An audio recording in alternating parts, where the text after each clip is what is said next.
Hello, beautiful people. Welcome back to 10 Minutes of Astrology. This is going to be a very quick 10 minutes because I only have 5 minutes before I have to leave for work. So please press all of the buttons for me if you would be so ever lovingly kind. And I have an astrology predictions playlist. If you go to my channel or if you go to the comments, there's a link. But it's if you go to my channel and you go to Shay's Astrology's Predictions to 2046, there you will find all of these videos in a chronological order based on the time period that they will be happening. So Mars in Capricorn 2027 to the first couple of days of 2028. I don't think that it retrogrades, but I didn't check. So if it does, I will be sure to say something in the next video.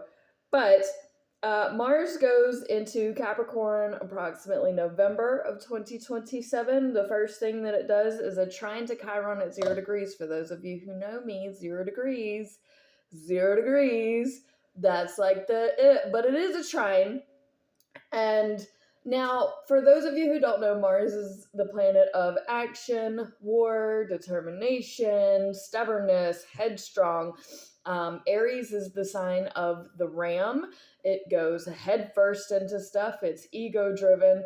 And the reason I'm bringing up Aries is because Mars is ruled by Aries, but in Capricorn, it is square its original placement. However, I view it positively because I'm a Capricorn, so that's what we're going to go with.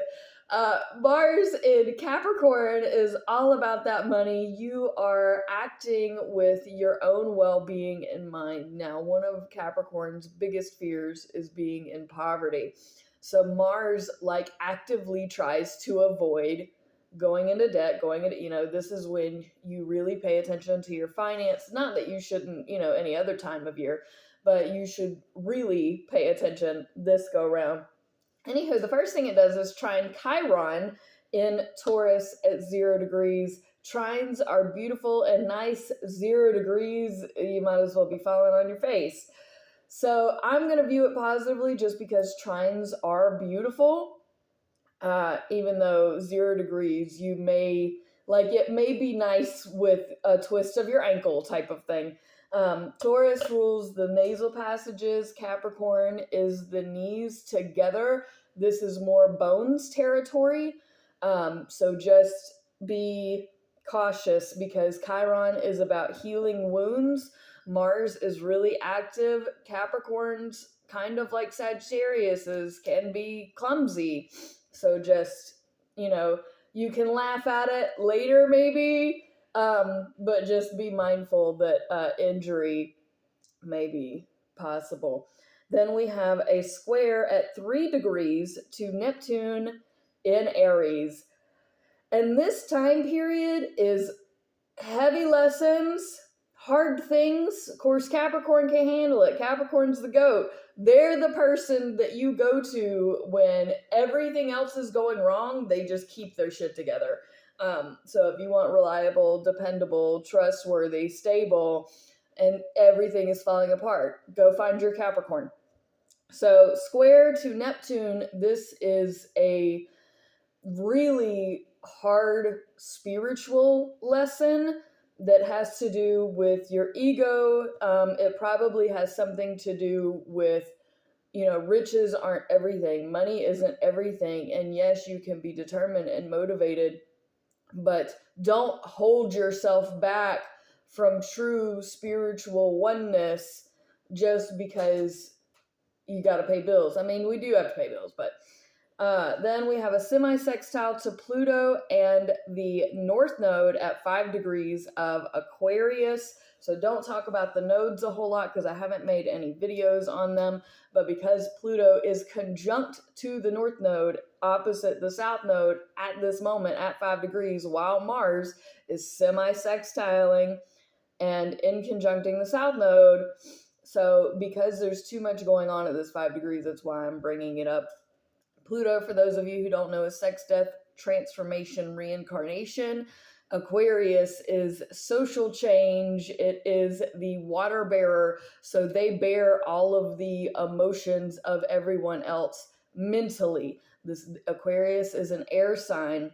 A lot of people get very confused as to why Aquarius Aqua is an air sign. It's because they hold the emotions of all the other signs, and then Pisces encompasses all of the other signs combined. I really have to make this quick.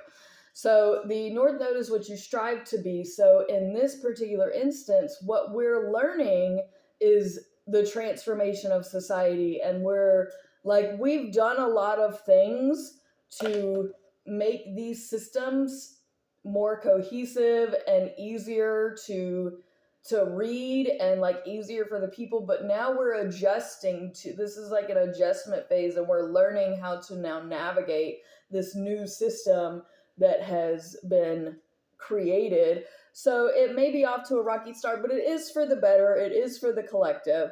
And then the inconjunct to the South Node is you may feel embarrassed that you don't like immediately just pick up on all of this and can't just grasp it. If you're in a new job, it could be that you're embarrassed that you can't quite pick it up as fast as you feel like you should.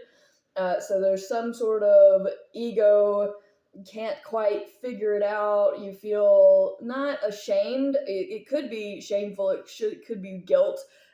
Any of those types of emotions may be coming into play. You may be falling back on like beating yourself up for not being good. Don't do that. Don't do that. We're all going through this. Then we have an inconjunct to Uranus in Gemini in December of 2027.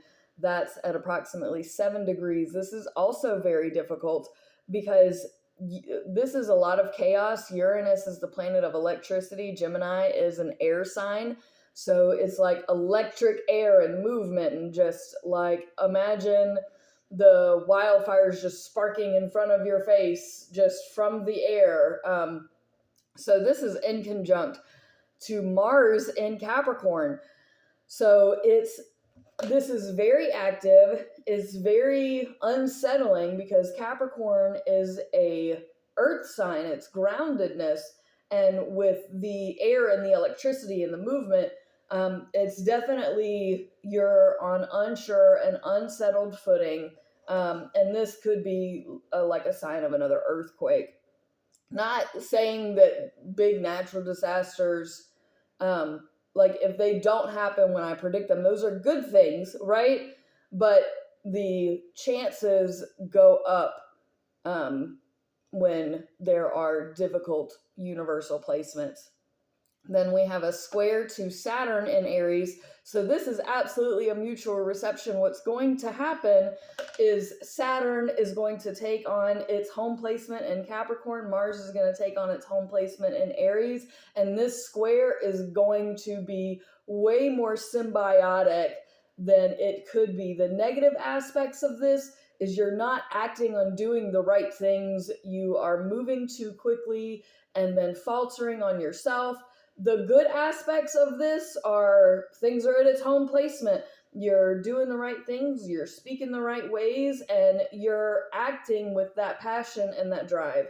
We have a trine to Jupiter in Virgo. This is very positive. I've been giving Jupiter and Virgo a lot of flack, but this particular alignment is very positive because you're making movements to be more stable. Both of these are earth signs, so you're making movements, larger scale, long-term movements to be able to be settled and grounded in this chaos.